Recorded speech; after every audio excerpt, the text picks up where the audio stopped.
Gemerincing kunci mobil di atas meja marmer menjadi satu-satunya suara yang memecah kesunyian di ruang tamu yang lengang. Aku, Rania, menatap amplop coklat tebal di tanganku. Hadiah untuk Wati. Asisten rumah tanggaku itu sudah kuanggap seperti keluarga sendiri. Gadis lugu, polos, dan sangat bisa dipercaya. 2 minggu lalu, dia datang padaku dengan mata berkaca-kaca, menunduk sopan. Maaf, Bu Rania, ucapnya pelan. Wati boleh izin pulang kampung minggu depan? Mau cuti seminggu. Aku tersenyum, menghentikan ketikanku di laptop. Oh, tentu saja, Wat. Ada acara apa di kampung? Adik Wati, Bu. Dia mau menikah, katanya, kali ini dengan rona bahagia yang tak bisa disembunyikan. Wati harus bantu-bantu di sana. Wah, selamat ya, kataku tulus. Pasti repot sekali ya. Tentu saja boleh. Nanti ibu siapkan bonus dan hadiah buat adikmu. Mata Wati berbinar. Terima kasih banyak, Bu. Ibu baik sekali. Dan disinilah aku sekarang. 3 hari setelah Wati pulang, di Sabtu pagi yang cerah. Rumah terasa 2 kali lebih sepi. Putra semata wayangku, Rio, sedang menginap di rumah neneknya. Dan suamiku, Bagas, Bagas. Aku meraih ponselku dan menatap foto kami bertiga yang menjadi wallpaper. Bagas, pria gagah dengan senyum hangat yang selalu bisa menenangkanku. Sudah 5 bulan dia tidak pulang. Proyek besar di luar kota, katanya. Pekerjaan di perusahaan tambang itu memang menuntutnya berada di lokasi terpencil berbulan-bulan. Biasanya, dia pulang 3 bulan sekali. Tapi kali ini, 5 bulan terasa seperti 5 tahun. Lagi sibuk sekali, sayang, katanya di telepon semalam. Suaranya terdengar lelah, namun tetap diselingi tawa kecil. Ini deadline semua. Dokumen menumpuk. Aku juga kangen setengah mati sama kamu dan Rio. Aku percaya. Selama 10 tahun pernikahan, Bagas adalah suami dan ayah yang sempurna. Bertanggung jawab, pekerja keras, dan tak pernah lupa mengirimkan kabar walau sesibuk apapun. Dia selalu tahu cara membuatku merasa dicintai, bahkan dari jarak ratusan kilometer. Sebuah ide gila tiba-tiba melintas di benakku. Aku sendirian di rumah. Pekerjaanku sebagai desainer interior bisa kukerjakan dari mana saja. Kampung Wati, berdasarkan share location yang dia kirim untuk alamat pengiriman hadiah, hanya berjarak sekitar 4 jam perjalanan darat. Kenapa tidak? Aku bisa memberi kejutan untuk Wati. Dia pasti akan senang sekali melihatku datang ke acara adiknya. Sekalian aku bisa sedikit berlibur, melihat suasana baru selain dinding rumah yang mulai terasa menjemukan ini. Tanpa pikir panjang, aku bergegas ke kamar. Memilih kaftan brokat terbaikku, anggun, tapi tidak berlebihan untuk acara kondangan di kampung. Aku mengambil amplop tebal tadi, memasukkannya ke dalam tas, dan menyambar kunci mobilku. Perjalanan 4 jam itu terasa menyenangkan. Musik mengalun dari radio mobil, dan pemandangan berganti dari beton Jakarta yang padat menjadi hamparan sawah hijau yang menenangkan. Aku mengikuti titik biru di peta GPS yang membawaku masuk lebih dalam ke jalan-jalan desa yang lebih kecil dan berkelok. Akhirnya, aku tiba di lokasi. Sebuah tenda besar berwarna biru putih berdiri megah di ujung jalan buntu. Janur kuning melengkung indah di gapura masuk. Suara musik dangdut berdentum-dentum, bercampur dengan tawa riuh para tamu. Aku memarkir mobil sedikit jauh, di bawah pohon mangga yang rindang. Sambil merapikan riasan di kaca spion, aku tersenyum. Aku tidak sabar melihat wajah kaget Wati. Dengan langkah ringan, aku berjalan menuju tenda. Para penerima tamu, ibu-ibu berseragam kebaya, menyambutku ramah. Aku mengisi buku tamu dengan nama, Rania, Jakarta, dan memasukkan amplopku ke kotak sumbangan. Aku melangkah masuk. Tenda itu penuh sesak. Aroma masakan berbaur dengan wangi bunga pelaminan. Mataku langsung menyapu ke panggung utama di ujung sana. Di sanalah pelaminan itu berdiri. Megah, dengan dekorasi bunga-bunga artifisial dan lampu kelap-kelip. Dan di sanalah aku melihatnya. Wati. Dia ada di atas pelaminan. Senyumku langsung membeku. Jantungku berdebar sedikit lebih cepat. Wati terlihat berbeda. Dia mengenakan kebaya pengantin adat Sunda yang begitu mewah, lengkap dengan siger yang berkilauan di kepalanya. Riasan tebal membuatnya terlihat dewasa dan cantik. Dia sedang tertawa, menyalami tamu yang naik ke panggung. Pikiranku berputar. Katanya adiknya yang menikah? Mungkin aku salah lihat? Mungkin itu benar-benar adiknya yang sangat mirip dengannya? Aku memicingkan mata, berusaha mencari sosok Wati yang kukenal di antara kerumunan keluarga. Tapi tidak ada. Satu-satunya Wati yang kulihat adalah yang duduk di singgasana pelaminan itu. Tidak, itu pasti Wati. Aku tidak mungkin salah mengenali gadis yang sudah setahun ini tinggal di rumahku. Lalu, mataku beralih ke sosok di sebelahnya. Pria yang menjadi mempelai laki-laki. Dunia seakan berhenti berputar. Suara musik dangdut itu tiba-tiba menghilang. Tawa riuh para tamu mendadak senyap. Udara di dalam tenda yang panas ini terasa menusuk tulangku, dingin. Aku gemetar. Kakiku terpaku di lantai tanah yang ditutupi karpet merah. Tas di tanganku terasa memberat, seolah diisi batu. Pria yang duduk di samping Wati, mengenakan beskap senada, dengan senyum yang sama persis seperti yang kulihat di wallpaper ponselku setiap hari. Pria yang 5 bulan tidak pulang karena katanya sibuk bekerja. Pria yang semalam bilang dia rindu setengah mati padaku. Pria itu adalah Bagas, suamiku. Dia sedang menikahi asisten rumah tanggaku. Bagas, suamiku. Suara speaker yang pecah itu kembali menderu di telingaku, seolah seseorang baru saja memutar tombol volume ke level maksimal. Dangdutan itu terasa seperti palu yang menghantam-hantam kepalaku. Panas di dalam tenda ini tiba-tiba menjadi tak tertahankan. Aku merasa mual. Tidak, ini tidak mungkin. Aku pasti salah. Aku pasti kelelahan menyetir. Ini halusinasi. Ini mimpi buruk di siang bolong. Aku memejamkan mata sejenak, berharap saat membukanya, pemandangan itu akan berubah. Mungkin itu hanya pria yang sangat mirip Bagas. Ya, pasti begitu. Aku membuka mata. Pria itu sedang menoleh ke arah Wati. Dia tersenyum. Senyum yang kukenal luar kepala. Senyum yang selalu dia berikan padaku setiap pagi. Lalu, dia mengulurkan tangan, dengan gerakan yang begitu familiar, mengusap butiran keringat di pelipis Wati dengan sapu tangannya. Itu Bagas. Duniaku runtuh. Lututku benar-benar lemas. Aku berpegangan pada tiang tenda terdekat agar tidak ambruk di tempat.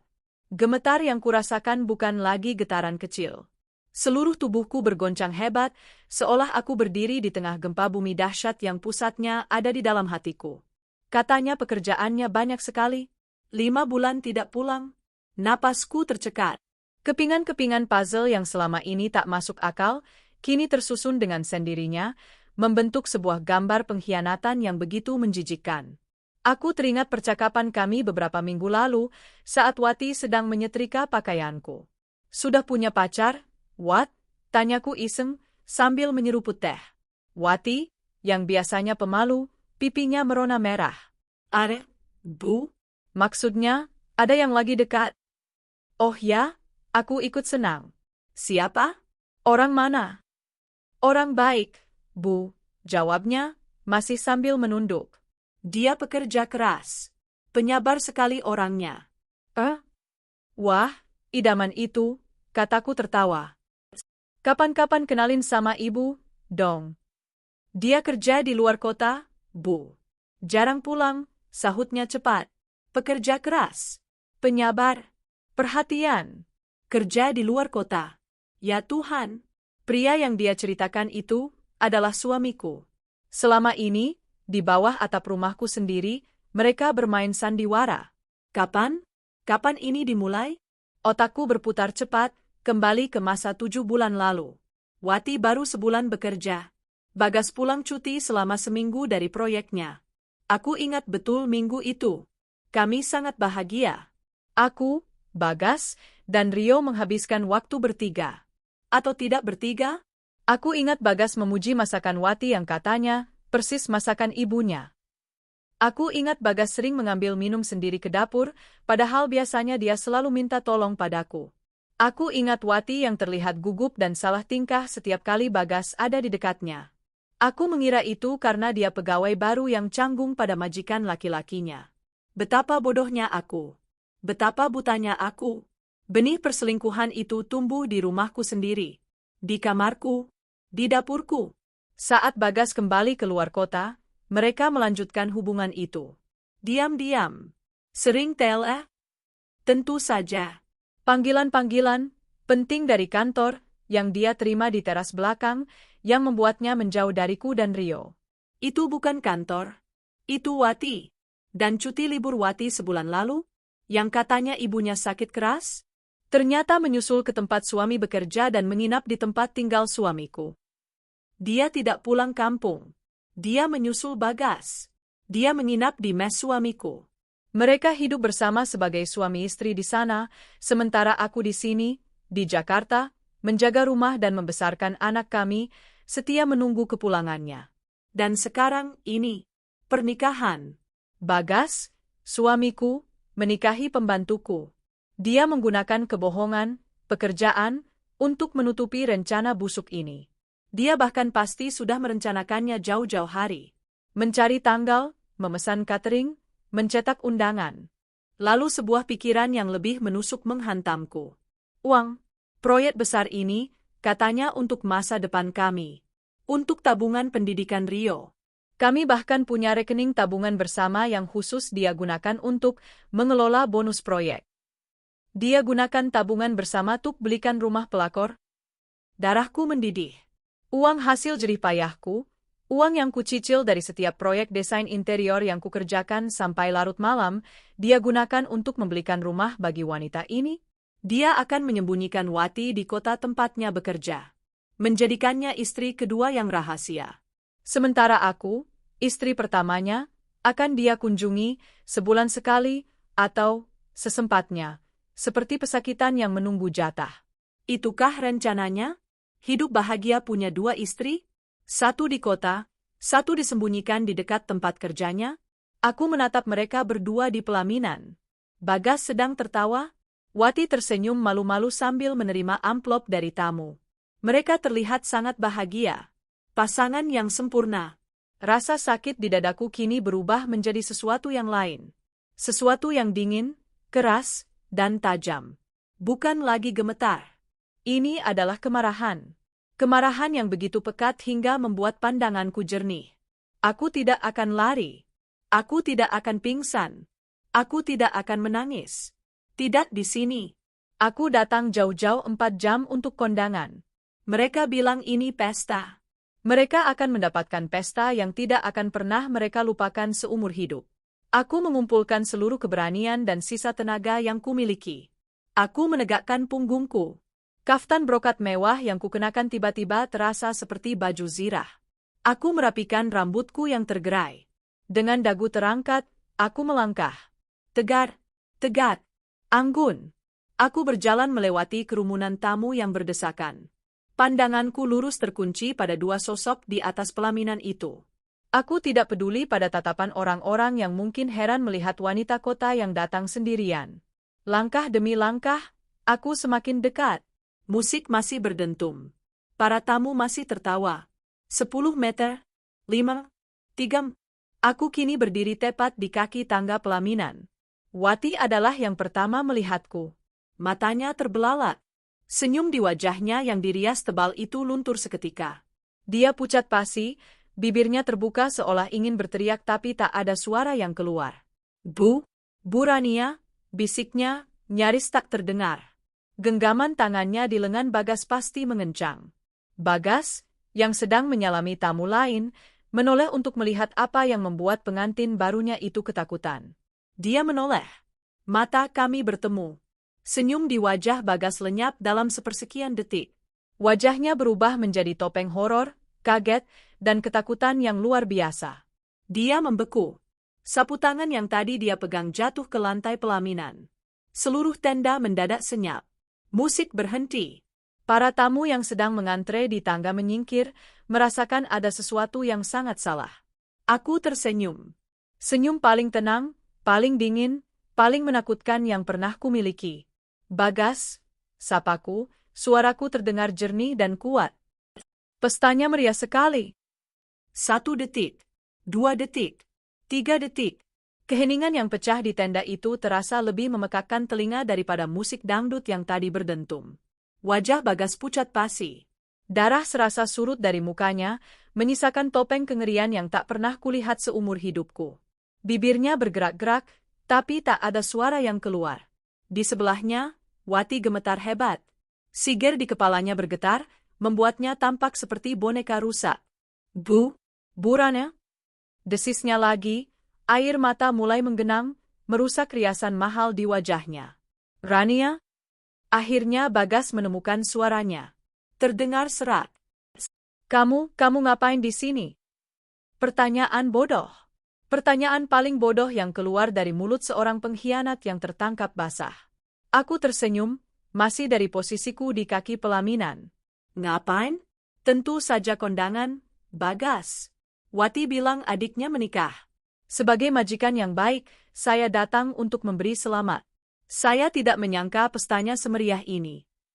Seorang ibu-ibu parubaya, mungkin Ibu Wati, bergegas mendekat ke pelaminan. Wajahnya bingung, menatapku dan kedua mempelai bergantian. Wati?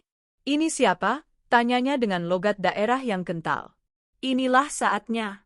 Aku tidak menjawab Bagas. Aku tidak melihat Wati.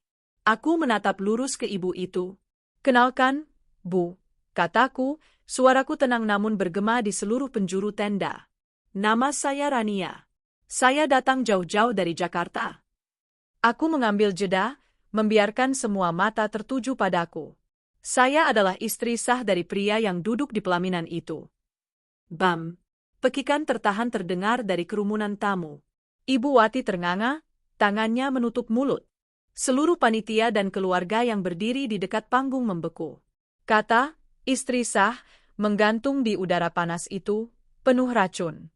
Rania, jangan gila kamu, bentak Bagas, akhirnya bangkit dari kursinya. Dia panik. Jangan bikin keributan di sini. Kamu salah paham. Salah paham? Aku tertawa. Tawa yang kering dan penuh luka. Salah paham bagian mana, Bagas? Bagian kamu bilang kamu sibuk kerja 5 bulan tidak pulang? Atau bagian kamu menikah lagi tanpa izinku? Atau bagian kamu menikahi pembantuku sendiri? Kata, pembantu, meledak seperti bom kedua. Jika tadi hanya ada pekikan tertahan, kini seluruh tenda riuh rendah oleh bisikan. Pembantu? Ya Allah, itu majikannya. Nikah sama pembantunya sendiri. Wati tak sanggup lagi. Dia meraung. Bukan lagi tangisan tertahan, tapi raungan putus asa. Ibu, maafkan Wati. Jadi benar? Suara Ibu Wati bergetar, kini bukan karena bingung, tapi karena amarah dan malu. Wati, kamu jadi pelakor? Kamu menghancurkan rumah tangga majikanmu sendiri. Bukan, Bu. Wati menjerit. Mas Bagas bilang dia sudah cerai. Dia bilang apa? Potongku tajam, kini menaiki satu anak tangga, membuat posisiku lebih tinggi, lebih mengintimidasi. Dia bilang dia duda?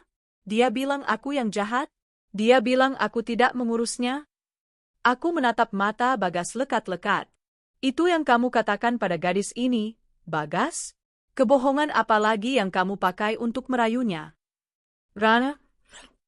Bagas berteriak, wajahnya merah pada menahan malu dan amarah. Dia bergerak hendak turun dari pelaminan, mungkin untuk menyeretku keluar. Mau apa kamu? Mau memukulku, tantangku? Silakan. Biar semua tamu undangan ini lihat. Biar semua orang di kampung ini tahu, selain kamu adalah penipu dan tukang bohong, kamu juga ringan tangan pada istri pertamamu. Langkah Bagas terhenti. Dia terkunci. Aku kembali beralih pada para tamu. Ini bukan lagi pesta. Ini adalah panggung penghakimanku. Kalian semua di sini diundang untuk merayakan pernikahan, kan? Kataku lantang. Kalian diundang untuk merayakan kebahagiaan di atas penderitaan saya dan anak saya. Aku menunjuk Bagas. Pria ini, Bagas, adalah suamiku. Kami menikah 10 tahun. Kami punya 1 putra berumur 8 tahun. Dia tidak pulang 5 bulan dengan alasan bekerja. Bekerja mencari nafkah untuk kami. Lalu aku menunjuk Wati, yang kini sudah bersimpuh di lantai pelaminan, riasannya luntur total. Dan wanita ini, Wati, dia bekerja di rumah saya selama setahun ini. Saya percaya padanya. Saya anggap dia keluarga. Saya perlakukan dia dengan baik. Tapi apa balasannya? Dia menyusul suami saya ke tempat kerjanya. Dia tidur di tempat tinggal suami saya. Dan hari ini, dia menikah dengannya. Suasana menjadi begitu kacau. Beberapa tamu mulai berdiri, sebagian lagi berbisik-bisik dengan penuh amarah. MC acara sudah kabur entah kemana. Dan tahu apa hadiah pernikahan yang disiapkan suamiku untuknya? Lanjutku, suaraku semakin meninggi. Sebuah rumah. Dia membelikan rumah baru di kota tempatnya bekerja. Aku menatap Bagas dengan kebencian murni. Rumah yang kamu beli pakai apa, Bagas? Pakai tabungan bersama kita, kan? Uang yang kuperas dari keringatku mendesain sampai pagi? Uang anak kita, kamu pakai untuk membelikan rumah bagi pelakor ini. Itu adalah pukulan telat. Ya Tuhan, pakai uang istri pertama. Kurang ajar sekali laki-laki itu. Malu-maluin. Usir saja. Ayah Wati, seorang pria tua kurus yang sedari tadi diam membatu, maju ke depan. Dia menatap Bagas dengan mata menyala. Kamu menipu anak saya. Bukan, Pak? Bagas mencoba membela diri, tapi terlambat. Dan kamu, Wati. Ayahnya menunjuk Wati. Kamu bikin malu keluarga. Turun kamu. Bagas berusaha menenangkan mertua barunya. Wati menangis histeris. Ibu Wati pingsan di pelukan kerabatnya. Para tamu mulai berhamburan.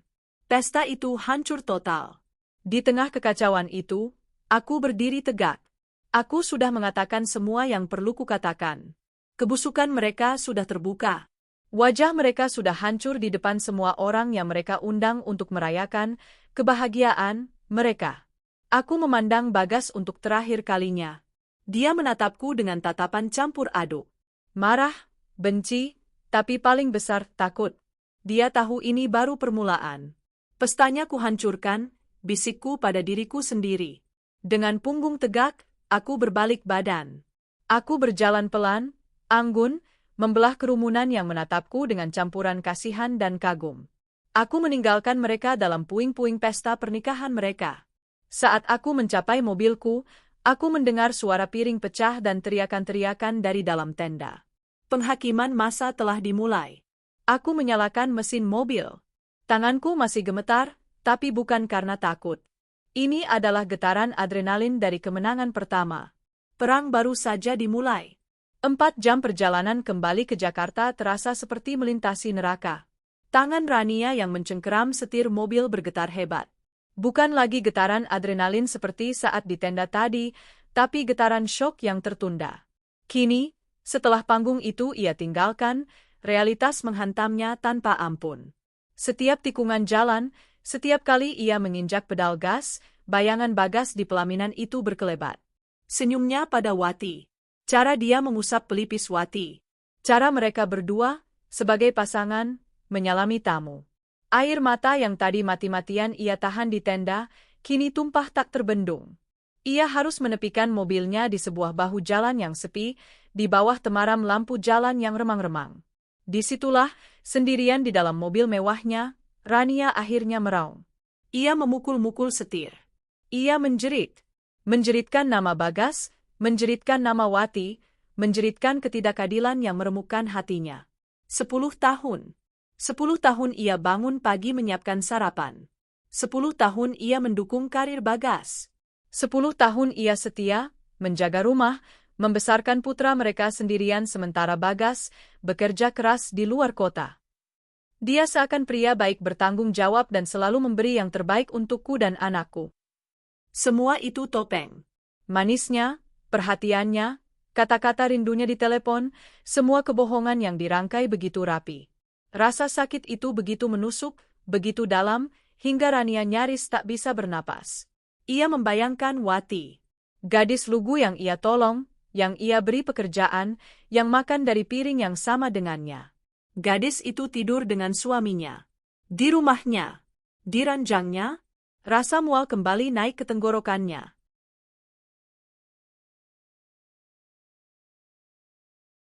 Rania menangis di dalam mobil itu selama 1 jam penuh. Ia biarkan semua rasa sakit, kecewa, dan amarah itu keluar. Ia biarkan dirinya hancur berkeping-keping di dalam kesunyian mobilnya. 1 jam kemudian, tangisnya berhenti. Yang tersisa bukan lagi air mata. Yang tersisa adalah bara api dingin yang membakar di dadanya. Ia menyalakan lampu kabin. Mengambil botol air mineral, membasuh wajahnya yang sembab. Ia menatap pantulan dirinya di kaca spion. Mata itu merah dan bengkak, tapi tatapannya tajam seperti baja yang baru diasah. Kamu mau hidup bahagia punya 2 istri, Bagas, bisiknya pada pantulan dirinya. Akan kuberikan kamu akhir derita. Rania menyalakan mesin mobil. Ia tidak lagi gemetar. Ia mengeluarkan ponselnya. Mengabaikan puluhan panggilan tak terjawab dan rentetan pesan WhatsApp panik dari Bagas yang baru masuk. Panggilan pertamanya bukan untuk ibunya. Bukan untuk sahabatnya. Panggilan pertamanya adalah untuk Dian, pengacara perceraian termahal dan terkejam di Jakarta, yang kebetulan adalah klien desain interiornya. Halo, Dian. Ini Rania. Maaf mengganggu malam minggu MU, kata Rania, suaranya serak namun stabil. Saya mau cerai. Ada jeda sejenak di seberang. Rania? Astaga. Ada apa? Lebih buruk, jawab Rania. Bigami. Saya baru saja pulang dari resepsi pernikahan kedua suami saya.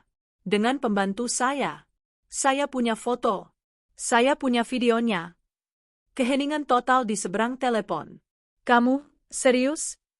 Saya mau hak asuh penuh atas Rio.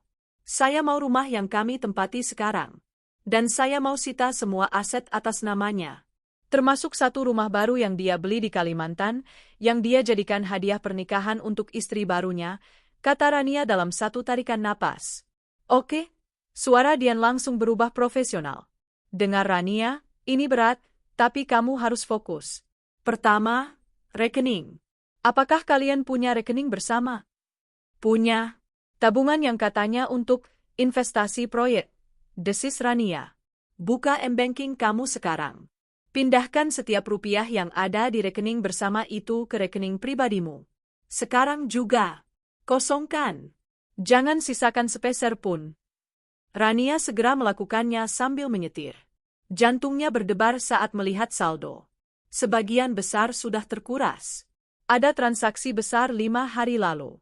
Ratusan juta. Keterangannya, transfer pembelian properti An Wati. Dia melakukannya.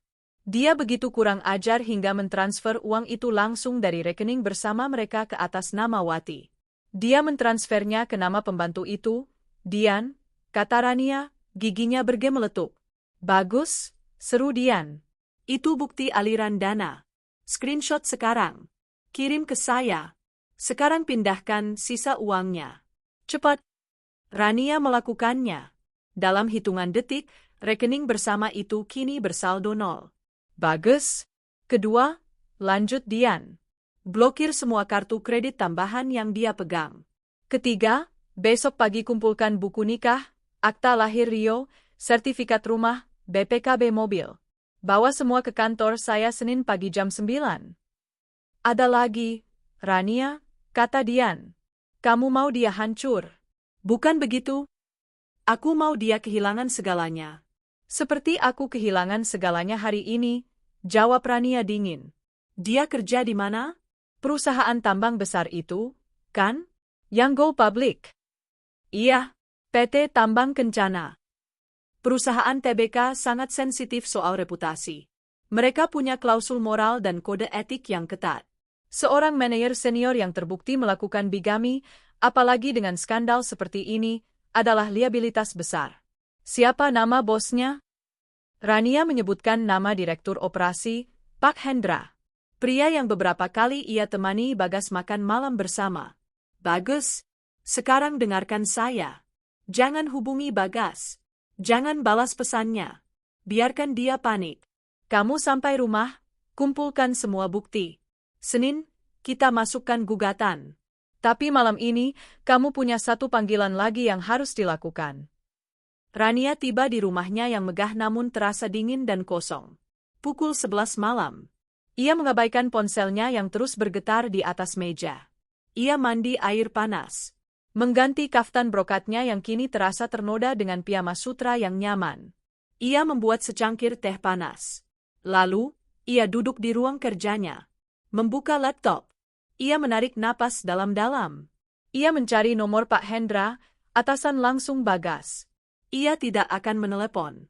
Telepon bisa dibantah. Ia akan mengirim email. Terdokumentasi. Hitam di atas putih. Dia menyusun email dengan hati-hati. Tenang, profesional, namun menusuk. Kepada hendra.wijaya@tambangkencana.co.id subjek. Pemberitahuan penting o pelanggaran kode etik karyawan, Bagas Suryaputra. Dengan hormat, Pak Hendra. Mohon maaf mengganggu waktu istirahat Bapak di akhir pekan. Saya Rania, istri dari Bagas Suryaputra, manajer proyek di situs Kaltim. Saya terpaksa mengirimkan email ini untuk memberitahukan sebuah insiden serius yang terjadi hari ini, Sabtu, 1 November 2025. Sore ini, saya mendatangi sebuah acara pernikahan di Kampung X, yang saya yakini adalah pernikahan adik dari asisten rumah tangga saya, Wati. Alangkah terkejutnya saya mendapati bahwa mempelai pria dalam pernikahan tersebut adalah suami saya sendiri, Bagas Suryaputra, yang menikahi asisten rumah tangga saya tersebut. Foto terlampir. Sepengetahuan saya, Bagas masih terikat pernikahan sah dengan saya, buku nikah terlampir, dan tidak pernah ada proses perceraian. Tindakan ini adalah bigami, sebuah tindak pidana di Indonesia. Yang lebih mengkhawatirkan, Bagas telah berbohong selama 5 bulan terakhir, menggunakan alasan kesibukan proyek di PT Tambang Kencana untuk menutupi perselingkuhan dan rencana pernikahannya. Dia juga telah menyalahgunakan rekening tabungan bersama kami untuk membiayai pernikahan ini dan membelikan sebuah rumah, bukti transfer terlampir, untuk wanita tersebut, yang dananya ia sebut sebagai bonus proyek. Hal ini menimbulkan pertanyaan serius tentang integritas dan kemungkinan penyalahgunaan fasilitas perusahaan. Saya mengirimkan ini sebagai itikat baik sebelum saya menempuh jalur hukum pada hari Senin. Saya yakin PT Tambang Kencana, sebagai perusahaan publik dengan reputasi tinggi, memiliki kode etik yang ketat terkait perilaku, integritas, dan kejujuran karyawannya. Tindakan suami saya tidak hanya menghancurkan keluarga saya, tapi juga telah mencatut nama baik perusahaan untuk menutupi kejahatannya. Terima kasih atas perhatian Bapak. Hormat saya, Rania. Ia menekan tombol kirim. Email terkirim. Tidak ada jalan untuk kembali. Rania mematikan laptopnya. Ia berjalan ke kamar Rio, memeluk guling putranya, mencium aroma tubuh anaknya yang tertinggal di sana. Malam itu, Rania akhirnya bisa tidur. Tidur paling nyenyak dalam 5 bulan terakhir. Karena ia tahu, saat Bagas bangun besok pagi, nerakanya baru saja dimulai. Minggu pagi, pukul 8. Bagas terbangun di kamar pengap beraroma cat baru di rumah orang tua Wati. Bukan seperti ini bayangannya tentang pagi pertama sebagai pengantin baru. Kepalanya berdenyut hebat. Semalam adalah neraka. Setelah Rania pergi, tenda itu berubah menjadi medan perang. Ayah Wati, yang merasa ditipu habis-habisan, nyaris menghajarnya. Ia terpaksa bersumpah serapah, berjanji akan bertanggung jawab, mengatakan bahwa Rania hanya salah paham dan proses cerai mereka sedang berjalan. Sebuah kebohongan untuk menyelamatkan nyawanya. Wati sendiri tak berhenti meraung, matanya bengkak dan merah. Ia kini terkunci di kamar, menolak bertemu siapapun. Keluarga besar Wati memandangnya dengan tatapan jijik dan curiga. Mas Bagas? Suara Wati terdengar lirih dari balik pintu. Mas, katanya Mas sudah cerai. Kenapa Ibu Rania datang? Bagas memijat pelipisnya. Dia bohong, sayang. Dia cuma mau merusak kebahagiaan kita. Tenang, ya, nanti Mas urus. Urus gimana, Mas? Bapak mau kita pulang ke Jakarta, minta maaf ke Ibu Rania. Enggak bisa, bentak Bagas.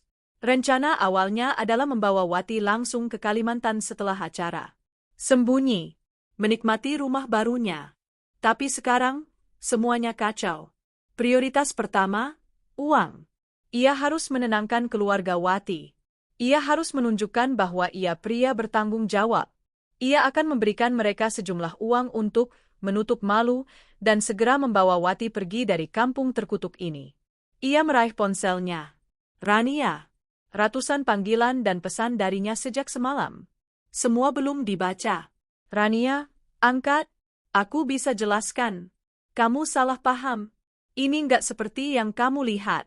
Rania, please, jangan libatkan Rio. Tidak ada balasan. Sialan, umpatnya. Ia membuka aplikasi m-bankingnya. Mengklik rekening bersama, rekening, investasi proyek, mereka. Ia berencana menarik sisa uang di sana, setidaknya cukup untuk tiket pesawat dan menyogok keluarga Wati. Matanya terbelalak. Saldo tersedia, 0 rupiah. Jantungnya serasa berhenti berdetak. Nggak mungkin. Ia memeriksa riwayat transaksi. Pukul 22.15 semalam. Tepat saat Rania dalam perjalanan pulang. Transfer antar rekening, Rania Putri. Seluruh sisa uang, puluhan juta, lenyap. Dan tepat di atasnya, transaksi yang ia lakukan 5 hari lalu. Transfer pembelian properti An. Wati, 700 juta rupiah. Rania pasti sudah melihatnya. Dia tahu segalanya. Keringat dingin mulai membanjiri punggung Bagas. Tanpa uang, ia terjebak di sini. Ia tak bisa kemana-mana. Kartu kreditnya, ia mencoba memeriksanya. Diblokir. Semua kartu tambahan atas nama Rania diblokir. Rania telah memotong semua jalur keuangannya. Mas, ada apa, Mas? Suara Wati terdengar panik dari balik pintu, mungkin mendengar umpatannya. Bagas tak menjawab. Napasnya mulai sesak. Panik, ia beralih ke harapan terakhirnya. Pekerjaan. Perusahaan. Ia bisa meminta kaspon. Ia bisa meminta pinjaman darurat. Ia membuka email kantornya, mencari kontak bagian HRD.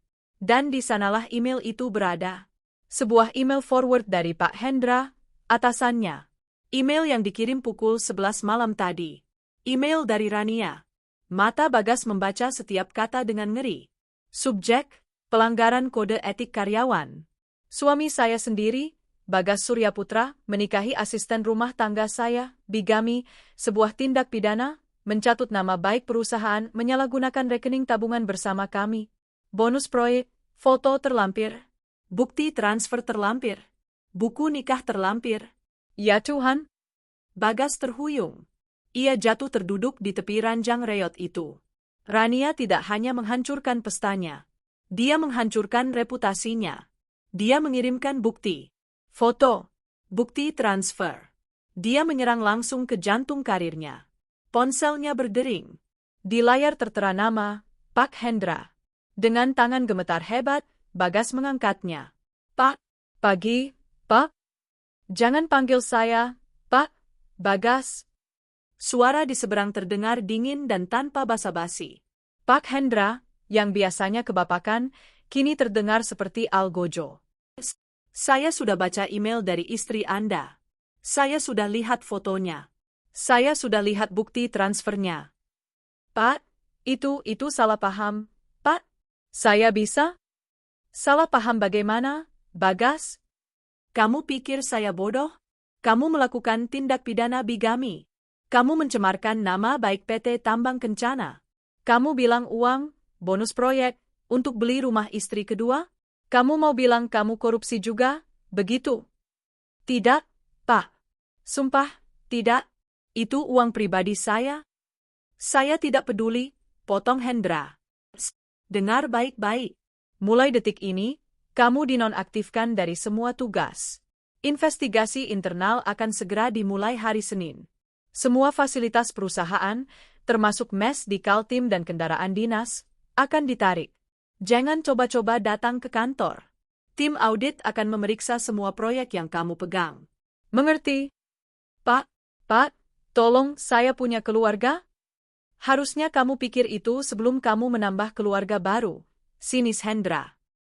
Email ini sudah saya teruskan ke HRD dan tim legal. Jangan hubungi saya lagi. Klik. Panggilan ditutup. Ponsel itu jatuh dari genggaman Bagas.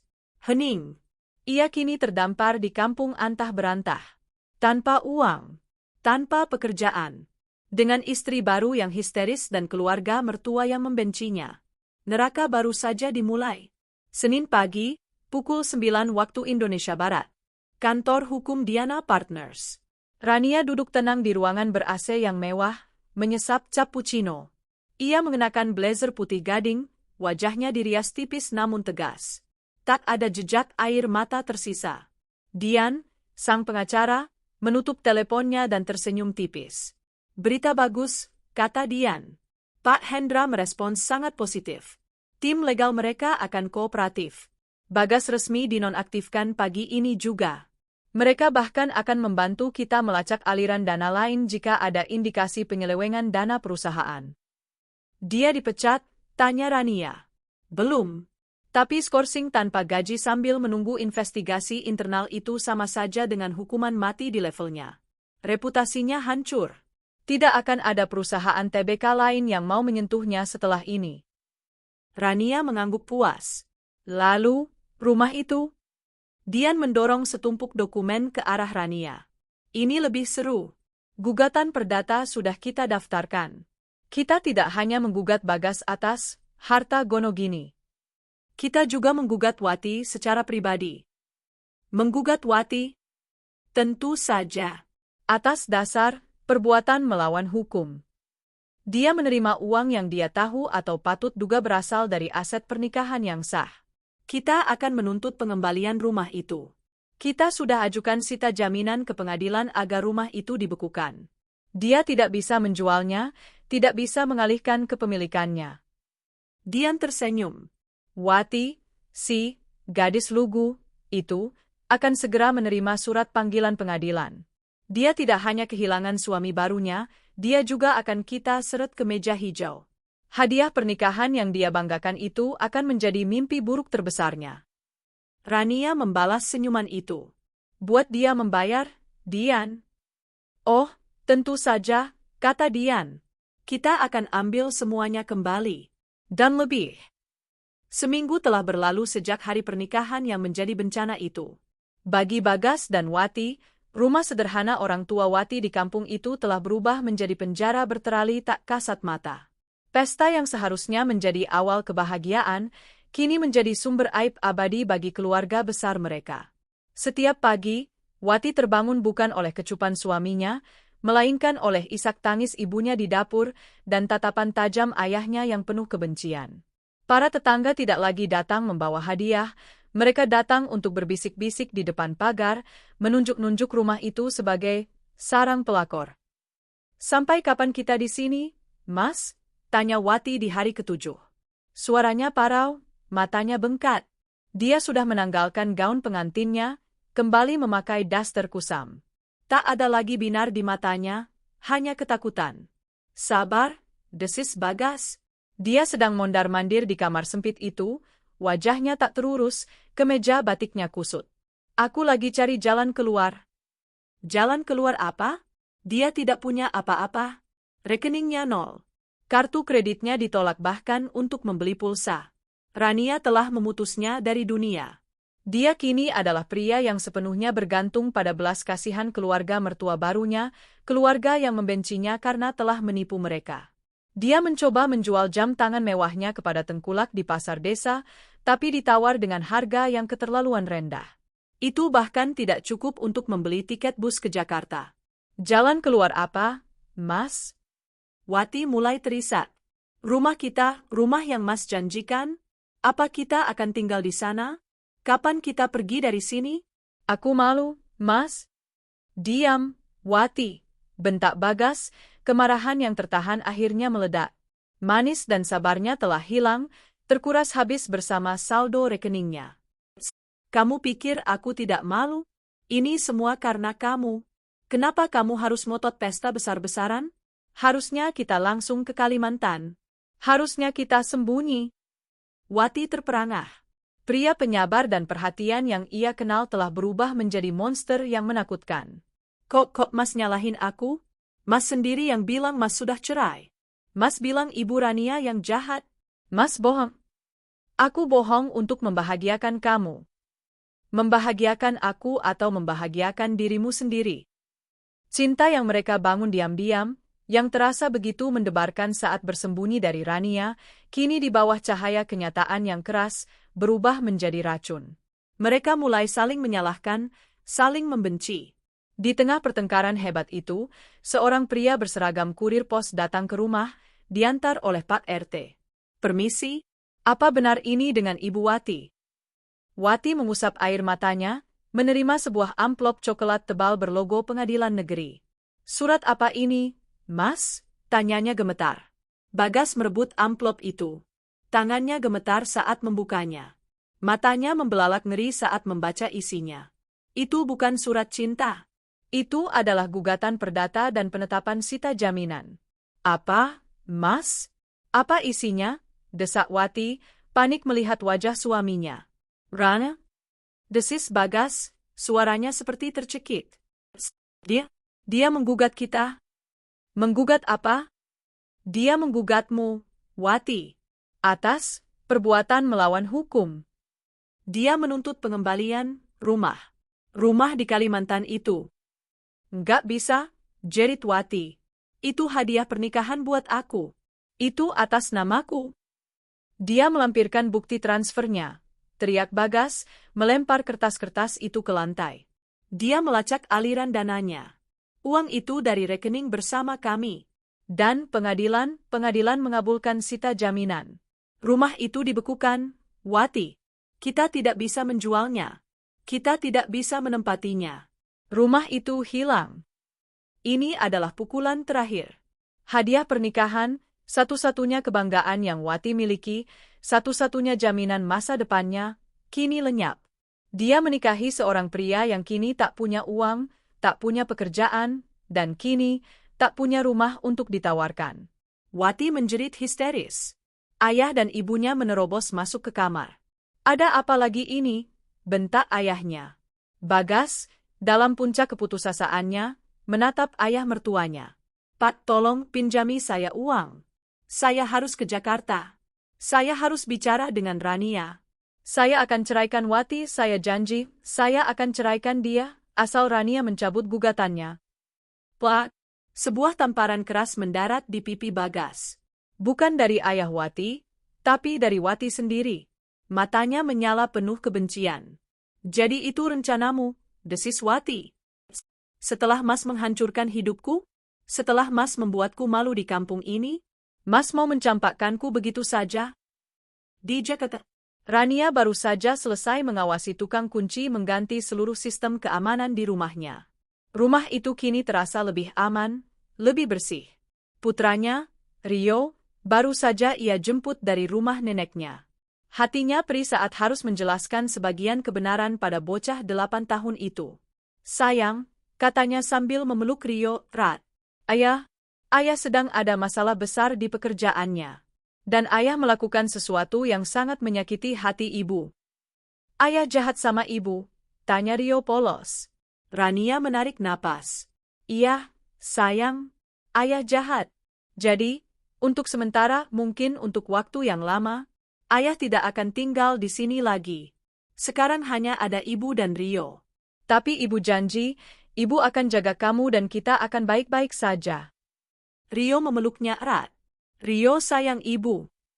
Air mata Rania menetes. Ibu juga sayang Rio. Lebih dari apapun. Saat itulah ponselnya berdering. Nomor tak dikenal. Ia curiga siapa itu. Ia mengangkatnya, mengaktifkan mode loudspeaker dan perekam suara, sesuai instruksi Dian. "Halo? Rania?" "Ran, ini aku, Bagas." Suara di seberang terdengar putus asa. Rania memberi isyarat pada Rio untuk diam bermain. Wajahnya mengeras. "Ada apa?" tanyanya dingin. "Rania, aku mohon, aku minta maaf, aku tahu aku salah besar." Isaknya. "Tolong, Ran, cabut laporannya di kantor. Cabut gugatannya. Aku dipecat, Ran. Aku nggak punya apa-apa lagi." "Bagus," jawab Rania singkat. "Rania, please, kasihani aku, kasihani Rio. Bagaimana nasib dia kalau aku nggak kerja?" Ini adalah kalimat pemicunya. Nasib Rio? Suara Rania meninggi, dingin seperti es. Kamu berani bicara soal nasib Rio? Di mana pikiranmu soal nasib Rio saat kamu mencuri uang dari tabungan pendidikannya untuk beli rumah buat pelakor itu? Di mana pikiranmu soal nasib Rio saat kamu berbohong padanya, pada kami, selama berbulan-bulan? Aku akan ceraikan Wati. Aku janji. Aku akan ceraikan dia sekarang juga, teriak Bagas putus asa. Aku akan kembali padamu, Ran. Kita mulai lagi dari nol. Aku mohon. Rania tertawa. Tawa yang kering dan tanpa humor. Mulai dari nol? Oh, Bagas, kamu salah. Maksudmu? Tidak ada, kita. Yang ada hanya aku dan anakku. Dan kamu tidak akan mulai dari nol. Kamu akan memulai dari minus. Jauh di bawah nol. Rania, selamat menikmati hidup barumu dengan istri barumu. Jangan pernah hubungi aku lagi. Jika kamu nekat, aku akan tambahkan gugatan pidana penipuan dan penggelapan. Selanjutnya, pengacaraku yang akan bicara denganmu. Rania menutup telepon. Ia memblokir nomor itu. Ia menatap Rio yang sedang asyik menggambar. Ia lalu beralih ke laptopnya, membuka draft proposal proyek desain terbarunya. Hidupnya tidak hancur. Hidupnya baru saja dimulai. 6 bulan berlalu seperti badai. Bagi Rania, 6 bulan itu adalah proses detoksifikasi yang menyakitkan namun membebaskan. Ia memindahkan Rio ke sekolah baru yang lebih dekat dengan studio desain interiornya yang kini berkembang pesat. Proyek-proyek besar mulai berdatangan, seolah alam semesta memberinya kompensasi atas rasa sakit yang ia alami. Fokusnya terbagi dua, memulihkan tawa Rio dan membangun kembali kerajaannya. Rumah megah mereka kini terasa lapang. Semua jejak Bagas telah ia singkirkan. Pakaian, foto, bahkan hadiah-hadiah yang pernah pria itu berikan, semuanya ia sumbangkan. Ia tidak mau ada energi negatif tersisa. Sidang perceraiannya berjalan mulus. Bagas, tanpa pengacara yang layak dan tanpa uang, hanya bisa hadir dengan tatapan kosong. Dian, pengacara Rania, membantai setiap argumennya dengan bukti-bukti yang tak terbantahkan. Klien saya tidak hanya mengalami kerugian mental, kata Dian di ruang sidang, suaranya tajam. Tapi juga kerugian finansial yang signifikan. Tergugat, Bagas, secara sadar dan sengaja mengalihkan aset bersama untuk membiayai pernikahan ilegalnya, membahayakan masa depan finansial putra mereka. Di sisi lain, kehidupan Bagas dan Wati adalah gambaran nyata dari neraka di bumi. Setelah diusir secara halus oleh keluarga Wati yang tak tahan menanggung malu, mereka nekat pergi ke Jakarta. Bukan ke rumah mewah Rania, tapi ke sebuah rumah kontrakan petak berukuran 3x4 meter di gang sempit di pinggiran kota. Panas, pengap, dan berbau comberan. Cinta yang dulu mereka anggap indah kini terasa seperti kutukan. Mas, beras habis, keluh Wati di suatu sore yang terik. Wajahnya yang dulu ayu kini kusam dan tirus. Sigar pengantin itu terasa seperti mimpi dari kehidupan lain.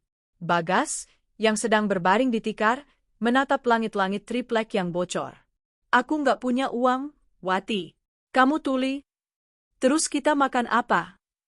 Nggak tahu. Cari kerja, sana. Jadi pembantu lagi, mungkin ada yang mau. Sentak Bagas. Plak. Wati menamparnya lagi, tapi kali ini Bagas balas mendorongnya hingga tersungkur. Berani kamu sama aku? Teriak Bagas. Gara-gara kamu hidupku hancur. Gara-gara kamu aku kehilangan pekerjaan. Kehilangan anak. Kehilangan segalanya. Bukan aku, jerit Wati, tak mau kalah. Kamu yang bohong. Kamu bilang kamu duda kaya. Ternyata kamu penipu. Aku benci kamu, Mas. Aku benci. Pertengkaran itu menjadi musik latar harian mereka. Bagas mencoba melamar pekerjaan, tapi reputasinya sudah hancur. Skandalnya di PT Tambang Kencana membuatnya di blacklist dari seluruh industri. Tidak ada yang mau mempekerjakan seorang manajer yang terbukti tidak jujur dan terlibat skandal bigami.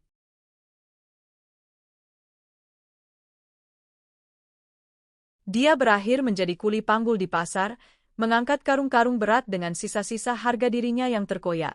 Uang yang didapat hanya cukup untuk makan nasi dan tempe, itu pun jika sedang ramai.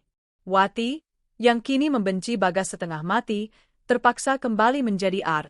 Tapi ia tidak bisa bekerja di perumahan elit.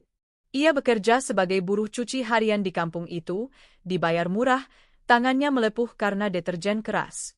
Mereka terikat satu sama lain bukan oleh cinta, tapi oleh kemiskinan dan kebencian. Hari sidang putusan.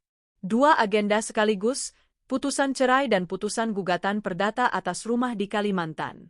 Rania hadir, anggun dengan blazer navy blue. Bagas dan Wati hadir, mengenakan pakaian terbaik mereka yang kini terlihat lusuh dan muram. Mereka bahkan tidak duduk berdampingan.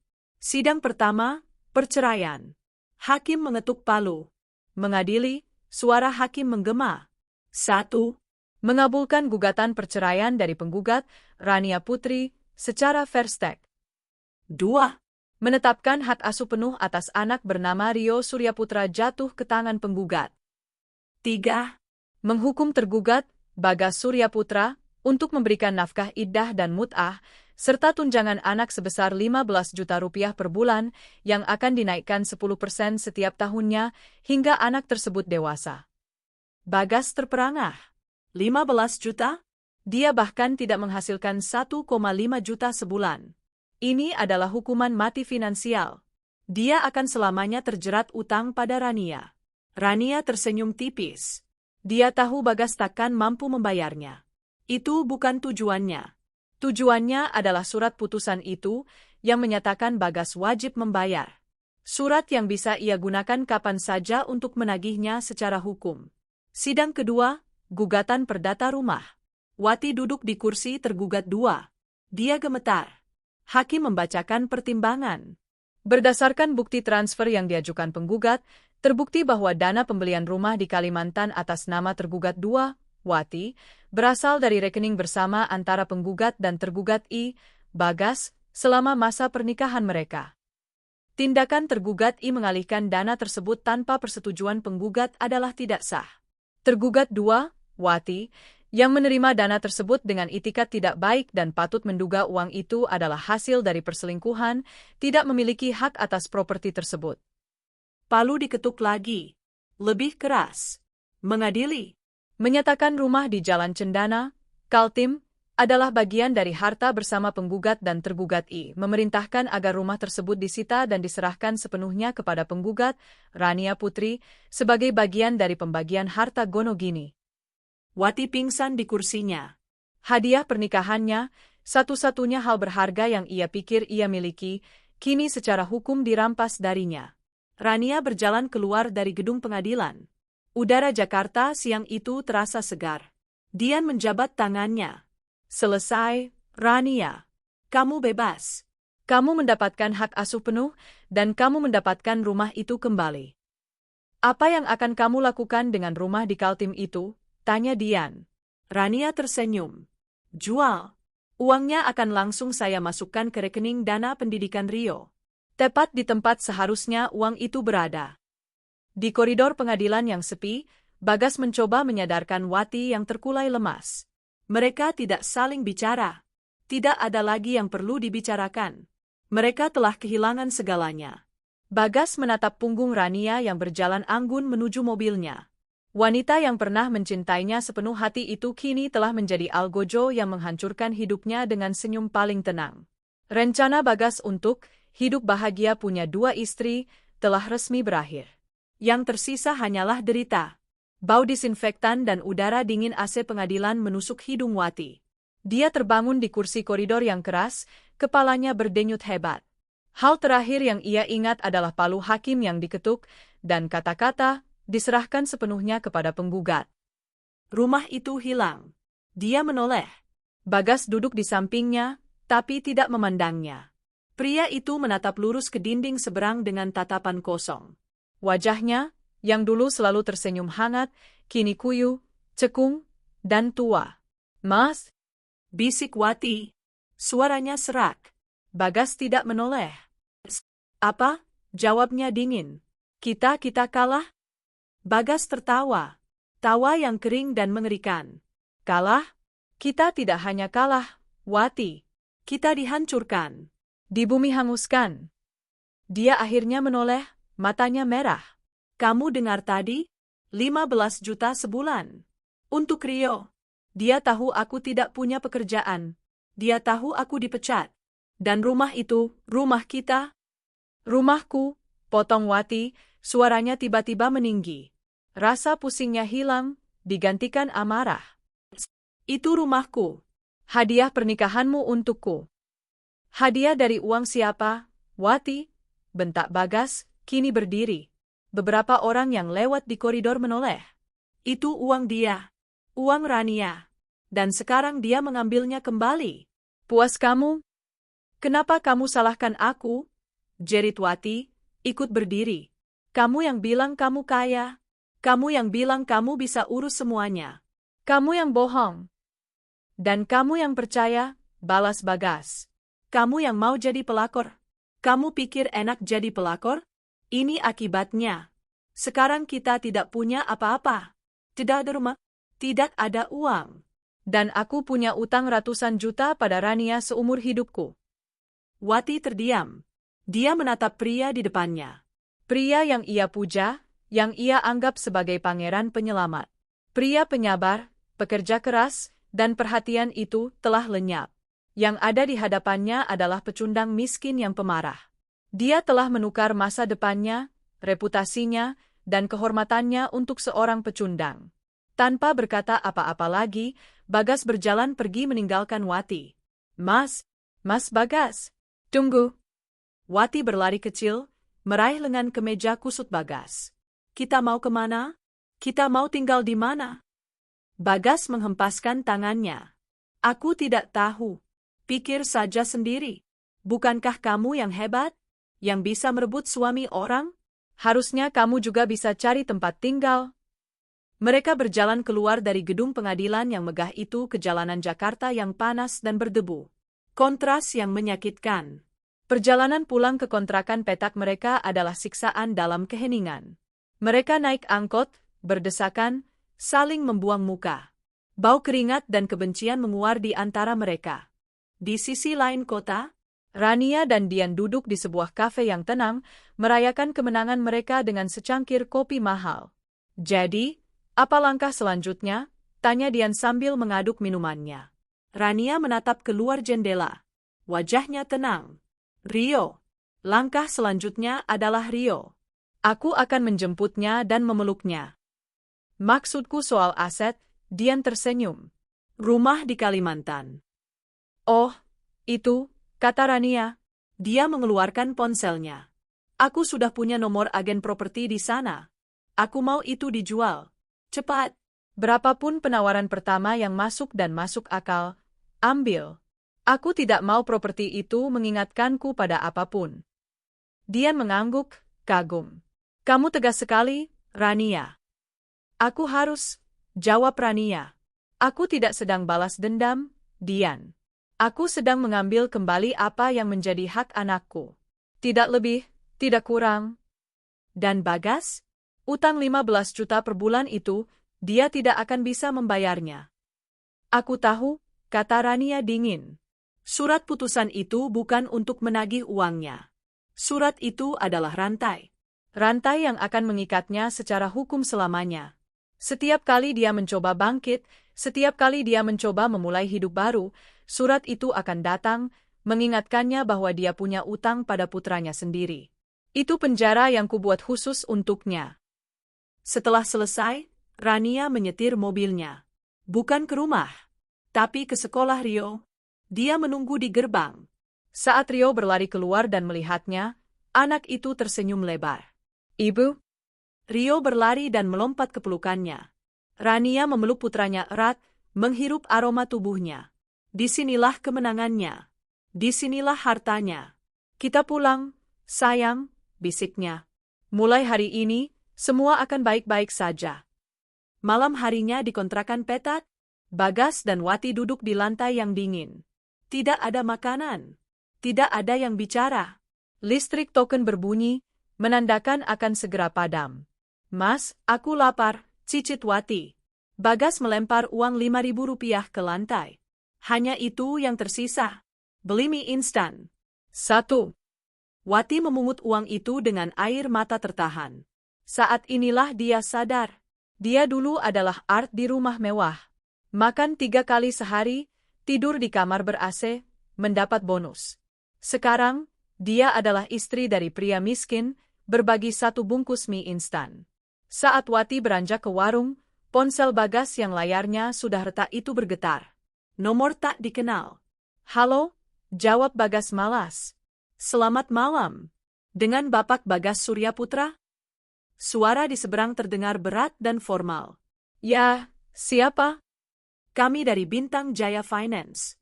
Kami mencatat Bapak memiliki tunggakan cicilan mobil Honda CR-V atas nama Bapak yang sudah jatuh tempo 3 bulan. Bagas membeku. Mobil. Mobil yang ia gunakan di Kalimantan, yang ia pinjamkan untuk mengangkut dekorasi pernikahan Wati. Mobil yang ia beli dengan pinjaman le asing atas namanya sendiri, berpikir bonusnya akan menutupi. Mobil yang disita perusahaan saat dia diskors. Saya sudah tidak bekerja di sana. Mobilnya disita? Itu tidak mengubah perjanjian utang Anda, Pak. Tagihan Bapak sebesar 85 juta rupiah harus segera dilunasi. Tim kolektor kami akan mengunjungi alamat KTP Anda besok." Klik. Panggilan ditutup. Bagas menatap ponsel di tangannya. Rania menghancurkan masa lalunya. Utang 15 juta per bulan menghancurkan masa depannya. Dan kini, debt collector akan menghancurkan hari esoknya. Ini bukan akhir dari derita. Ini adalah level baru dari neraka. Pukul 10 pagi. Panas di dalam kontrakan petak itu sudah seperti di dalam oven. Token listrik sudah berbunyi peringatan sejak subuh, memaksa mereka mematikan kipas angin satu-satunya. Keringat membanjiri kaos kotor Bagas. Dia tidak tidur semalaman. Setiap suara deru motor yang melintas di gang sempit di depan rumah membuat jantungnya melompat. Dia tahu mereka akan datang. "Besok," kata suara di telepon itu. Dan besok adalah hari ini. Wati, yang kini terlihat 10 tahun lebih tua, sedang mencuci pakaian di kamar mandi bersama yang terletak di luar, di sudut halaman kontrakan. Tangannya melepuh. Dia tidak lagi menangis. Matanya kering dan kosong. Lalu, suara itu datang. Bukan sekadar deru motor, tapi 3 motor besar berhenti tepat di depan gerbang gang. Suara langkah kaki yang berat dan angkuh. "Keluar kamu." "Bukan, Pak Bagas." "Hanya, Bagas." Panggilan itu menggema, kasar dan tanpa rasa hormat. Para tetangga yang sedang menjemur ikan asin dan mengobrol, langsung terdiam. Pintu-pintu kontrakan lain terbuka sedikit, mengintip. Ibu RT, pemilik kontrakan, keluar dengan wajah cemas. Bagas gemetar. Dia, yang dulu biasa memimpin rapat dengan puluhan insinyur, kini ketakutan setengah mati untuk membuka pintu tripleknya. Brat, brat, brat. Pintu itu digedor, nyaris jebol. "Bagasura, jangan pura-pura mati. Kami tahu kamu di dalam." Dengan lutut lemas, Bagas membukanya. Di hadapannya berdiri 3 pria berbadan besar. Mereka mengenakan jaket kulit hitam bertuliskan Bintang Jaya Finance di punggungnya, meskipun matahari sedang terik-teriknya.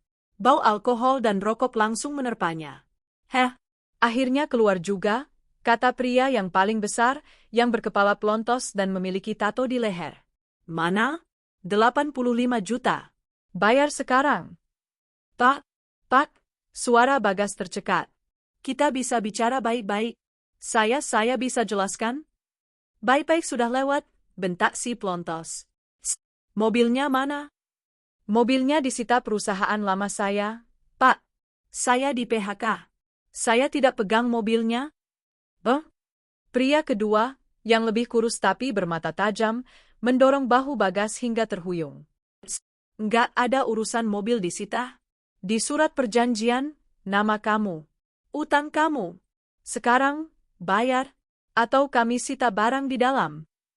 Wati, yang mendengar keributan itu, berlari dari kamar mandi, tangannya masih berbusa sabun.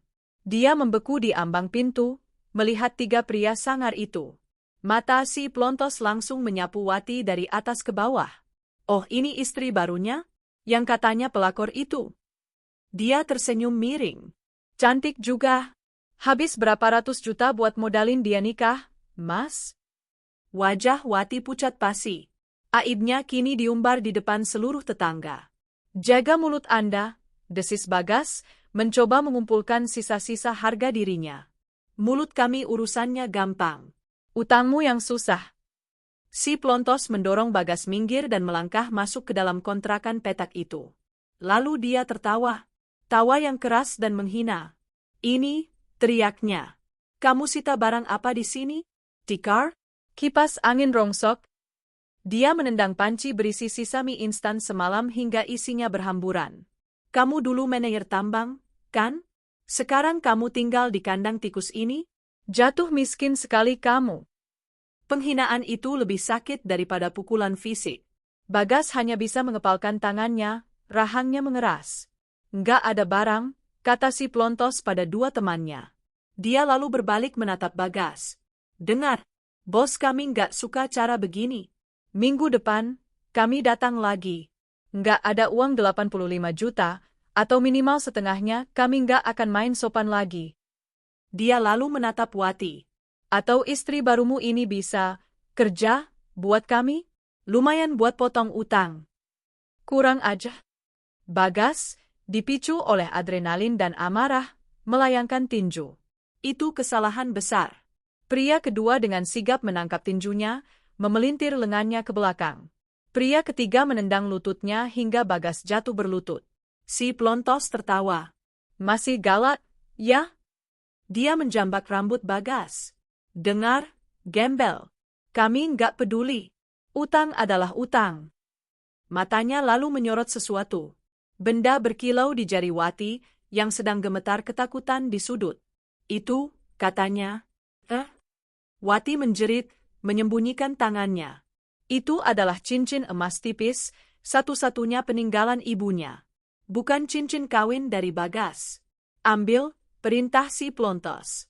Pria kurus itu mendekati Wati. Sini, Neng. Daripada kami ambil paksa. Enggak, ini punya ibu saya. Enggak ada hubungannya sama utang dia.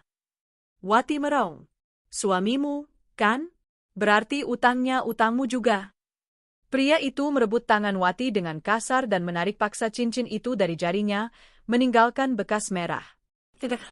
Mereka tertawa. Lumayan buat uang rokok, kata si Plontos. Ingat, Bagas, minggu depan, kami akan bawa teman lebih banyak.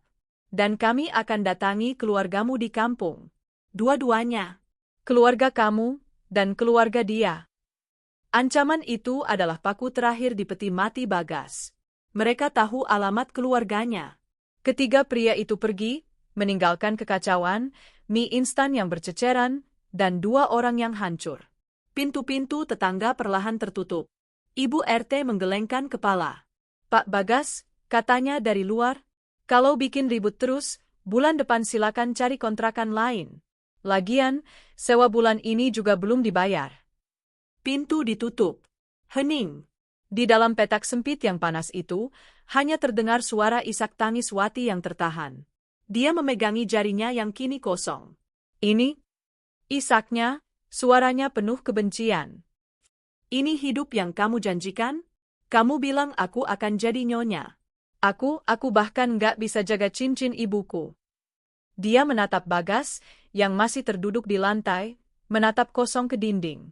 Kamu bukan laki-laki. Kamu pecundang. Bagas tidak menjawab.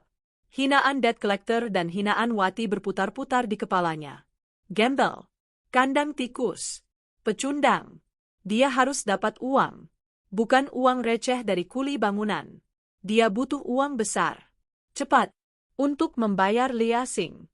Untuk membayar sewa. Untuk menghentikan mereka mendatangi keluarganya. Pikiran jahat itu mulai terbentuk. Liar dan nekat. Rania. Dia tidak bisa memohon padanya. Tapi dia tahu rumah itu. Dia tahu setiap sudutnya. Dia tahu kebiasaan Rania. Dia tahu di mana Rania menyimpan perhiasannya. Di brankas kecil di balik lukisan abstrak di kamar tidur utama mereka. Brankas yang dia pasang sendiri. Dia masih ingat kombinasinya. 1011, tanggal pernikahan mereka. Mustahil Rania menggantinya. Wanita itu pasti terlalu sibuk dengan kemenangannya sampai lupa detail sekecil itu. Dia pasti meremehkannya. Bagas bangkit perlahan. Matanya menyala dengan api yang berbeda. Bukan lagi api cinta atau nafsu. Ini adalah api keputusasaan. Kita akan dapat uang, desisnya. Wati menatapnya, bingung. Gimana? Mau merampok? Tanyanya sinis. Bagas menatap Wati dengan tajam, sebuah senyum miring yang menakutkan tersungging di bibirnya. Bisa dibilang begitu. Malam itu di kontrakan petak adalah yang terpanjang dalam hidup mereka. Mereka tidak tidur. Bukan hanya karena ancaman debt collector, tapi karena ide gila yang kini menguasai pikiran Bagas. Kamu gila, Mas? Wati berbisik ngeri. Di sebelahnya, Bagas sedang menggeledah tas perkakasnya yang sudah karatan. Merampok? Masuk ke rumah Bu Rania? Itu penjara, Mas? Bukan merampok, desis Bagas, matanya liar. Itu mengambil kembali. Sebagian dari barang-barang di sana itu milikku. Perhiasan yang kubelikan untuknya, itu pakai uangku. Uang yang mana? Uang dari rekening bersama yang sudah dia sita, cibir Wati sinis, meski tubuhnya gemetar ketakutan. Bagas mencengkeram lengan Wati, kuat. Dengar, aku nggak peduli kamu mau ikut atau enggak. Tapi aku akan ke sana. Dan kalau aku tertangkap, aku akan bilang kamu yang merencanakan semuanya. Kamu yang dulu jadi pembantu, kamu yang tahu seluk-beluknya. Kamu akan ikut terseret. Wati memekik tertahan. Dia terpojok. Dia tahu Bagas tidak main-main. Pria ini sudah kehilangan segalanya, dia tidak akan ragu mengorbankan Wati untuk menyelamatkan dirinya. Apa rencanamu? Tanyanya pasrah, air mata mulai menggenang. Kita tidak bisa pergi malam-malam. Keamanan kompleksnya terlalu ketat, kata Bagas, otaknya bekerja cepat. Kita akan pergi besok siang. Jam 1. Siang? Bu Rania ada di rumah. Dia tidak di rumah, kata Bagas, senyum miring tersungging. Setiap Rabu siang, dia selalu ada site visit ke proyek besarnya di BSD. Dan Rio? Rio baru pulang sekolah jam 3? Kita punya jendela waktu 2 jam. Dia masih hafal kebiasaan Rania. Dia merasa unggul. Kita masuk dari belakang, lanjutnya. Aku yang membangun gudang taman itu. Ada jendela servis di atasnya yang tidak terhubung dengan alarm. Kuncinya sudah diganti, tapi kusennya rapuh. Aku bisa membobolnya. Lalu, bisik Wati. Kita naik ke kamar utama. Ambil semua perhiasan di brankas. Ambil laptopnya. Uang tunai apa saja yang ada di laci. Lalu kita pergi. Jual semuanya di pasar gelap. Cukup untuk bayar debt collector dan kabur dari kota ini. Brankas? Wati teringat. Kombinasinya? Masih ingat? Bagas tertawa pelan. Tentu saja. 1011, tanggal pernikahan kami. Rania itu sombong. Dia pasti berpikir aku sudah begitu hancur sampai tidak akan berani kembali. Dia tidak akan menggantinya. Rabu, pukul 13.15 waktu Indonesia Barat. Jakarta membara. Bagas dan Wati mengenakan pakaian paling normal yang mereka punya, yang tetap saja terlihat lusuh, berdiri di ujung jalan di luar kompleks elit Pondok Indah. Mereka berjalan kaki dari halte bus, terlihat mencurigakan bagi siapapun yang memperhatikan. Tundukkan kepalamu, jalan cepat, desis Bagas. Mereka menyelinap ke gang servis di belakang deretan rumah mewah itu. Jantung Wati berdebar begitu kencang hingga ia merasa mual. Ini salah. Ini dosa. Ini akhir dari segalanya. Mereka tiba di belakang rumah Rania. Benar saja, mobil Rania tidak ada di garasi. Rumah itu tampak sepi. Naik ke pundakku, perintah Bagas. Dia memanjat pagar rendah ke taman belakang, lalu menyuruh Wati mengikutinya. Mereka bersembunyi di balik rimbunnya tanaman hias yang kini terawat indah. Itu jendelanya, tunjuk Bagas ke jendela kecil di atas gudang. Dia memanjat, menggunakan obeng besar yang ia selipkan di pinggangnya. Dia mencongkel kusen kayu itu. Krak! Suara kayu patah terdengar memilukan di tengah keheningan siang. Jendela terbuka. Aman. Tidak ada alarm, bisik Bagas penuh kemenangan. Dia masuk lebih dulu, lalu menarik Wati yang gemetar. Mereka kini berada di dalam gudang yang pengap, berbau pupuk. Pintu gudang ke dapur utama tidak terkunci. Klik. Mereka kini berada di dalam rumah. Rumah itu terasa asing. Aroma lemongrass segar menggantikan aroma parfum Bagas yang dulu. Perabotan di ruang tengah sudah berganti. Sofa navy blue yang elegan menggantikan sofa kulit coklat pilihan Bagas. Semua jejaknya telah dihapus. Cepat, desis Bagas, amarahnya terusik melihat betapa cepat Rania melupakannya. Mereka menaiki tangga marmer tanpa suara. Ini adalah bagian yang paling Wati takuti. Dia teringat saat-saat dia menaiki tangga ini membawa nampan minuman untuk Rania dan Bagas. Kini dia menaikinya sebagai pencuri. Pintu kamar utama tidak dikunci. Bagas mendorongnya pelan. Kamar itu berbeda. Dindingnya dicat putih gading, ranjangnya baru, sprei sutra mewah terpasang rapi. Semuanya berteriak, Rania. Dan di dinding seberang ranjang, lukisan abstrak besar itu masih tergantung di tempatnya. Dia tidak memindahkannya, bisik Bagas, tersenyum sinis. Sombong. Dia bergegas menghampiri lukisan itu dan menggesernya. Benar saja. Brankas digital kecil itu masih tertanam di dinding. Wati, awasi pintu, perintahnya. Wati berdiri gemetar di ambang pintu, mengintip ke koridor yang sepi. Tangan Bagas gemetar, bukan karena takut, tapi karena antisipasi. Kemenangan. Dia akan mengambil kembali hidupnya. Dia menekan tombol. Layar digital itu menyala. Dia memasukkan kodenya. 1, 1, 1, bip, bip, bip. Layar itu berkedip. Aks denit. Apa? Bagas terkejut. Dia mencobanya lagi. Hati-hati. 1, 1, 1. Akses denit. Enggak mungkin, desisnya. Dia menggantinya. Mas, ayo pergi. Wati menarik-narik lengannya. Ayo pergi sekarang. Diam. Bagas panik.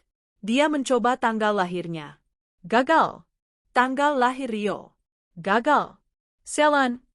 Dia mulai memukul-mukul brankas itu dengan obengnya, putus asa. Rania Selan. Berisik sekali. Suara itu. Dingin, tenang, dan datang dari belakang mereka. Bagas dan Wati membeku seketika. Perlahan, mereka berbalik. Di ambang pintu, Rania berdiri dengan anggun. Dia tidak mengenakan baju kerja, melainkan dress rumah yang santai. Dia menyilangkan tangan di dada, memegang ponsel di tangannya. Bu Rania. Wati langsung luruh ke lantai, bersimpuh. Maafkan kami, Bu. Bagas terhuyung mundur, obeng di tangannya jatuh ke lantai dengan suara denting yang keras. Rania, kenapa kamu di rumah? Karena aku tahu kamu akan datang, kata Rania. Tatapannya sedingin es, tertuju lurus pada Bagas. Tidak ada site visit hari Rabu. Itu jadwal lamamu. Aku sudah mengubah jadwalku sejak kamu pergi. Rania mengangkat ponselnya. Layarnya menunjukkan aplikasi CCTV. Alarm di jendela gudang memang tidak berbunyi. Tapi sensor gerak di koridor dapur menyala 5 menit yang lalu. Aku sudah melihat kalian sejak kalian menginjakkan kaki di dapur. Wajah Bagas pucat pasi. Dia dijebak. Kamu tahu aku akan ke sini. Aku tidak tahu kapan, kata Rania, melangkah masuk ke kamar. Tapi aku tahu kamu, Bagas. Kamu pecundang. Dan pecundang selalu mengambil jalan pintas yang bodoh. Kamu pikir aku akan menyimpan kombinasi brankas dengan tanggal pernikahan kita yang menjijikan itu? Bagas terdiam, terhina. Oh, kamu mau tahu kombinasi barunya? Rania berjalan santai ke brankas itu. Aku menggantinya di hari yang sama saat aku menggugatmu. Dia menekan 4 angka. 08, 1, 1, bip. Brankas itu terbuka. Tanggal putusan cerai kita, kata Rania, menatap langsung ke mata Bagas. Hari kebebasanku. Sesuatu yang tidak akan pernah kamu miliki. Wati sudah menangis histeris di lantai. Bagas bersandar ke dinding, kehabisan napas. Dan sekarang, kata Rania, kembali mengangkat ponselnya. Satpam kompleks sudah dalam perjalanan ke sini. Dan aku sedang menelepon polisi. Dia menekan tombol panggil. Halo, selamat siang. Saya mau melaporkan percobaan perampokan di rumah saya. Ya, pelakunya 2 orang, dan saya kenal mereka dengan sangat baik. 3 tahun kemudian, langit Jakarta sore itu berwarna jingga. Di sebuah penthouse mewah dengan pemandangan kota yang tak terhalang, Rania sedang mengoreksi draft desain di tabletnya. Ruangan itu dipenuhi aroma kopi dan alunan musik jazz yang tenang. Rio, yang kini berusia 11 tahun, sedang asyik mengerjakan tugas robotiknya di meja besar di seberang ruangan. Bu, panggil Rio, tanpa mengalihkan pandangan dari solderannya. Kapan kita ke Jepang? Rania tersenyum. 2 minggu lagi, sayang. Tepat saat liburan sekolah. Pastikan paspormu siap. Sip. Rumah lama itu telah ia jual. Terlalu banyak kenangan buruk. Ia dan Rio memulai lembaran baru di tempat ini, tempat yang ia desain sendiri dari nol. Rania Putri Designs kini menjadi salah satu firma paling bergengsi di Asia Tenggara dengan klien-klien internasional. Dia telah menang. Bukan hanya memenangkan harta atau perceraian. Dia telah memenangkan kembali hidupnya, kedamaiannya, dan masa depan putranya. Nama, Bagas, dan Wati sudah terasa seperti mimpi buruk dari masa lalu yang jauh. Mereka tidak lagi memiliki kuasa untuk menyakitinya. Ponselnya bergetar. Sebuah pesan dari Dian, pengacaranya, yang kini sudah menjadi sahabat baiknya. Dapat kabar. LP Wanita Bandung. Wati mengajukan remisi, ditolak.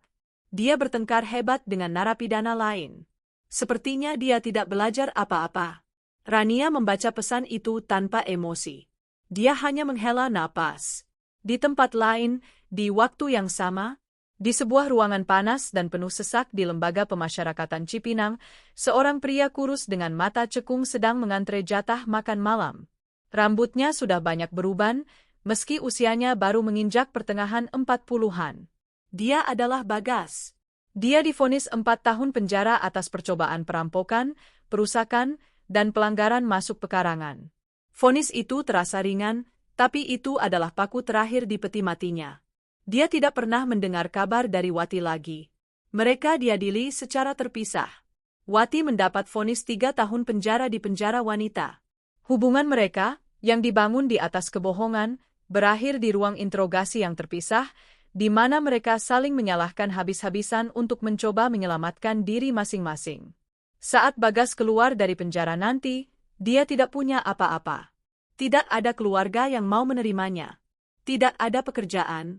Yang menantinya hanyalah tumpukan utang yang tak terbayar, sisa utang leasing mobil dan tunggakan nafkah anak yang terus membengkak setiap bulan, yang kini jumlahnya sudah ratusan juta rupiah. Dia telah menukar posisi manajer, istri yang cemerlang, dan putra yang tampan, dengan semangkuk bubur penjara dan masa depan yang gelap gulita. Kembali di penthouse, Rania meletakkan tabletnya. Dia berjalan ke balkon, menatap matahari yang terbenam. Dia teringat satu hal terakhir. Obeng yang dijatuhkan Bagas di kamarnya hari itu.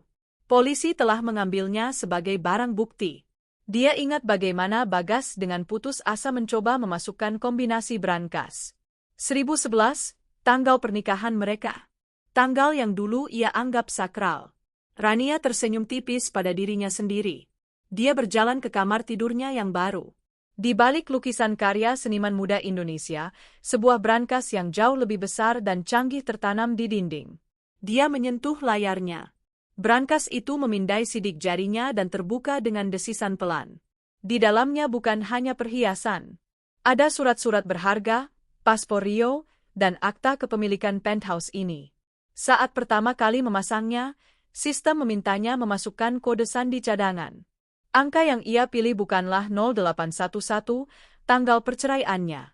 Itu adalah tanggal yang lain. Tanggal di mana dia membuka firma desainnya sendiri. Karena hidup Rania tidak lagi ditentukan oleh pernikahannya atau perceraiannya. Hidupnya ditentukan oleh apa yang ia bangun dengan tangannya sendiri. Dia bebas. Sepenuhnya dan selamanya.